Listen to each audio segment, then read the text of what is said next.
नमस्कार दोस्तों, आपका हमारे चैनल ज्योति ज्ञान में स्वागत है। वैशाख मास महात्म्य अध्याय 9।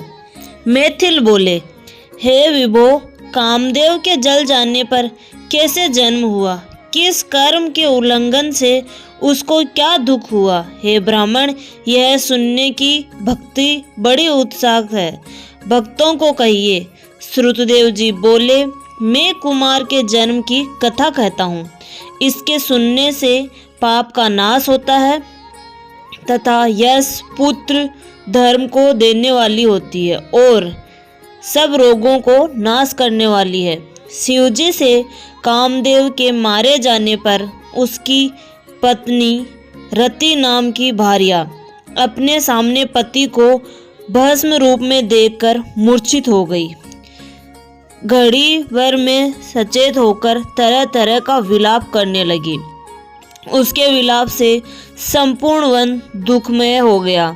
उसकी चिंता में अपना शरीर फेंक देने की इच्छा से उसने अपने पति के मित्र वसंत को उस समय की क्रिया करने के लिए बुलाया। वह बड़ी भुजा वाला वीर पत्नी से बनाई जाने वाली चिता को बनाने लगा। वह भी सखी को देखकर दुख थोड़ी देर के लिए मूर्छित हो गया और अनेक प्रकार से रति को समझाने लगा। हे भद्रे, मैं तेरे पुत्र के तुल्य हूँ। मेरे रहते हुए तुझे धर्म के निमित्त शरीर छोड़ना उचित नहीं है। उसके इस प्रकार के अनेक सांत्वना करने पर भी रति ने अपना मन नहीं रोका। उसकी दृढ़ता को देखकर वसंत ने भी नदी के तट पर चिता लगाया। वह भी नदी में स्नान करके तथा सब कर्मों को करके और अपनी इंद्रियों को संयम करके और मन को स्थित करके चिता में चढ़ना आरंभ किया। तब वह आकाशवाणी हुई, हे पति में प्रेम रखने वाली, हे कल्याणी, तू अग्नि में प्रवेश मत कर। शिवजी से तथा यदुवंशी श्री कृष्ण से तेरा पति उत्पन्न होगा। यह कर्म 2 जन्म तक रहेगा। इसके बाद के जन्म में महाविष्णु के कृष्ण अवतार से उत्पन्न होगा और यह प्रद्युम्न कहलावेगा। तू ब्रह्मा के श्राप से संबर के घर में वास करेगी। प्रद्युम्न नाम के तेरे पति से तेरा समागम होगा। इस प्रकार बोलकर आकाशवाणी रुक गई। इस आकाशवाणी को सुनकर मरने का निश्चय करने वाली वह रुक गई।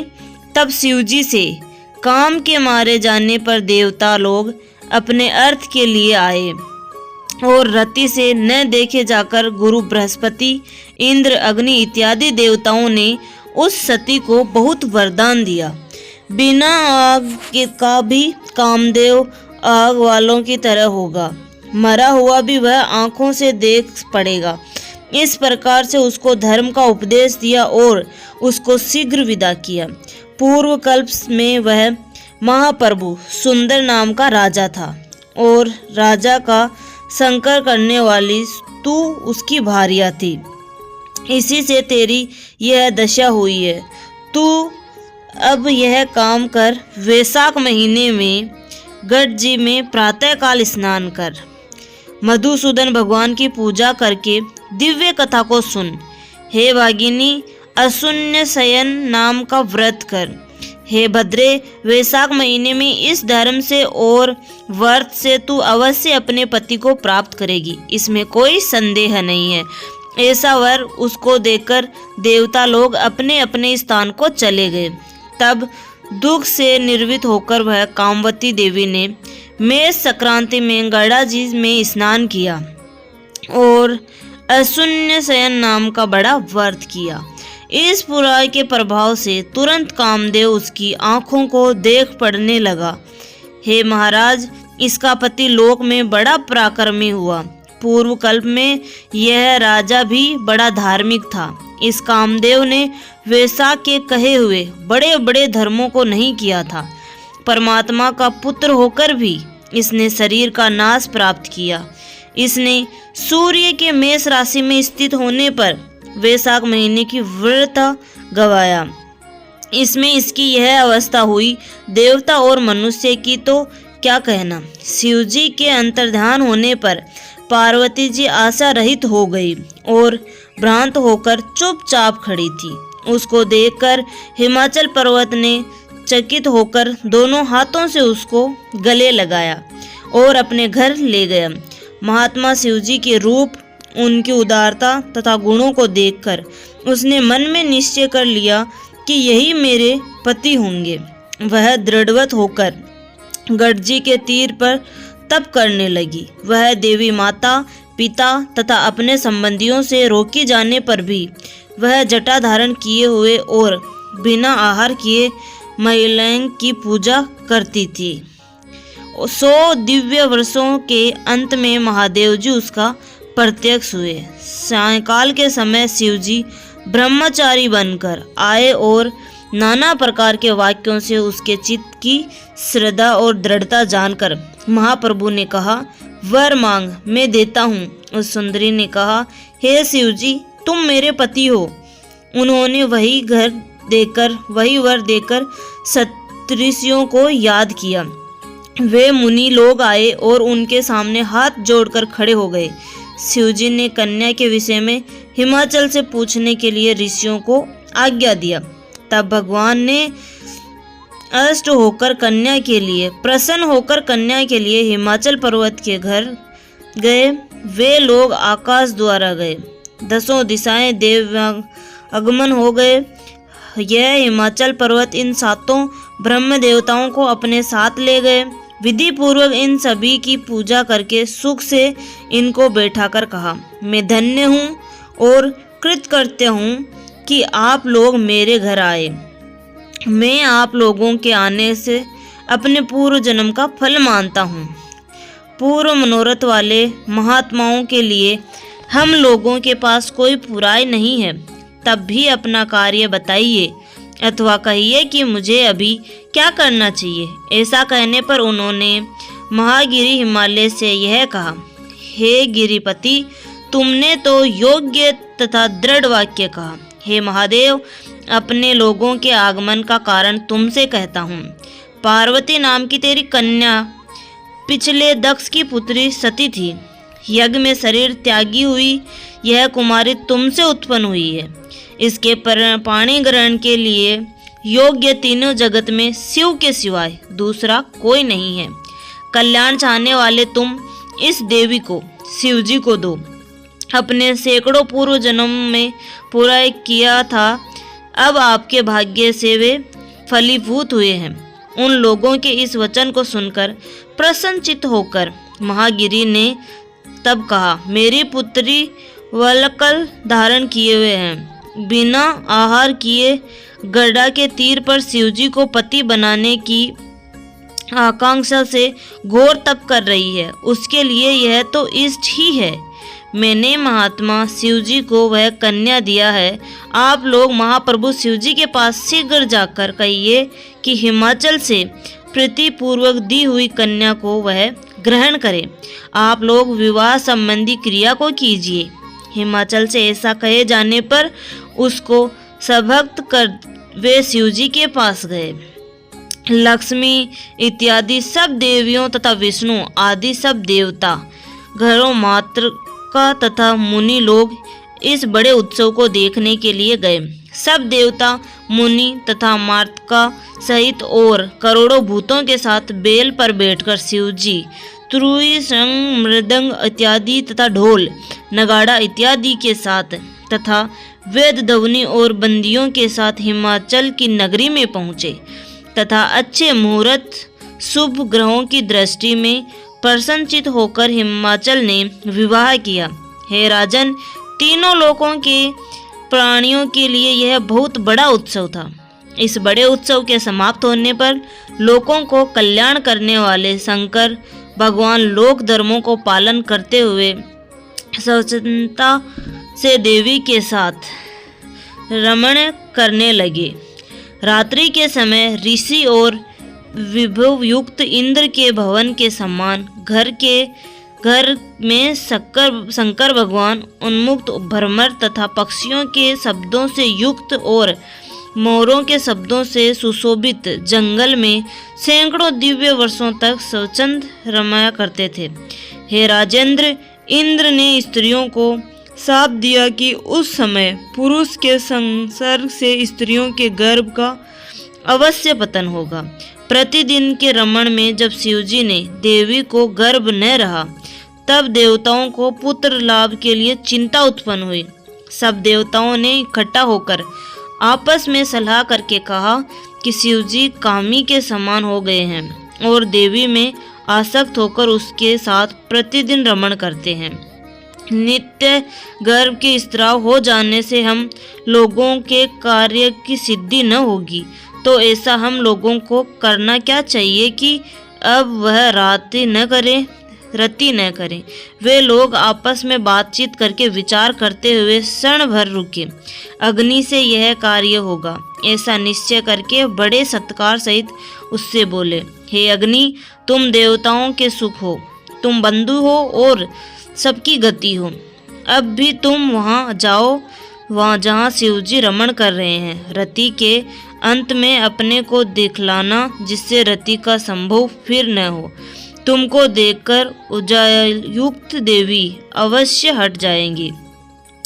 तब तुम रति के अंत में कामदेव के भस्म करने वाले शिवजी के शिष्य बनकर, हे प्रभु, तत्व के प्रश्नों के बहाने बहुत काल व्यतीत करना। बहुत काल व्यतीत हो जाने पर देवी कुमार को प्रसव करेगी। देवता लोगों से ऐसी प्रार्थना करने पर अग्नि ने कहा, बहुत अच्छा, और शिवजी के पास गया। रति के अंत में वीर्य त्याग करने के पहले ही अग्नि वहां पहुंच गया। उसको देखकर स्त्री विहीन देवी लज्जा के मारे दुखी हुई। रति जल्दी से त्याग करके शिवजी बड़े क्रुद्ध हुए और अग्नि से बोले, हे दुर्वती, इस त्याग किए हुए वीर्य को ग्रहण कर। रे पापी, मेरा वीर्य दुस्सह है, तूने रति में विघ्न किया है, तो हे हव्यवान, इस त्याग किए हुए वीर्य को मैं तुम्हारे मुख में छोड़ता हूँ। ऐसा कहकर शिवजी ने अग्नि के मुख में वीर्य को डाल दिया। इस तेज युक्त वीर्य को उदर में धारण करके जलता हुआ चिंताकुल होकर अग्नि देवताओं के धाम में गया और देवताओं से कहा कि मैं कैसे धारण करूंगा। देवताओं को अग्नि की यह बात सुनकर शोक और हर्ष दोनों ही हुआ। वीर्य स्थिर हुआ, यह सुनकर तो हर्ष हुआ, परंतु प्रसव कैसे होगा, इस कारण दुख हुआ। तेज से गिराया हुआ वह शिवजी का वीर्य अग्नि के कोख में बढ़ने लगा। 10 महीने बीत गए। जब प्रसव का कोई उपाय न देख पड़ा, तब दुख से बहुत व्याकुल होकर गर्भ के प्रसव के निमित्त देवताओं के शरण में गया। वे देवता लोग अग्नि के साथ यशस्विनी गडाजी के पास गए और स्रोत द्वारा गडाजी की स्तुति करने लगे और प्रार्थना करने लगे, तुम सब देवों की माता हो, तुम ही जगत की गति हो। हे भद्रे, शंभु के इस तेज को देवताओं के लिए तू धारण कर। यह गर्भ वही में बढ़ रहा है, परंतु स्त्री न होने से उसको प्रसव नहीं होता, इसीलिए अग्नि का तथा हम सभी का उद्धार करो। इस प्रकार से प्रार्थना की जाने पर गड़ा देवी ने कहा, अच्छा, देवताओं ने अग्नि को गर्भ विमोचन मंत्र बतलाया। उस मंत्र से अग्नि ने गर्भ को निकालकर गडाजी में फेंक दिया।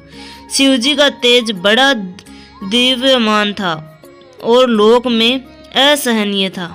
गडाजी ने कुछ महीने तक उसको सहन किया, परंतु इसके बाद सहन न कर सकी। इसके प्रभाव से उसको कलेवर गर्भ से पतला होने लगा।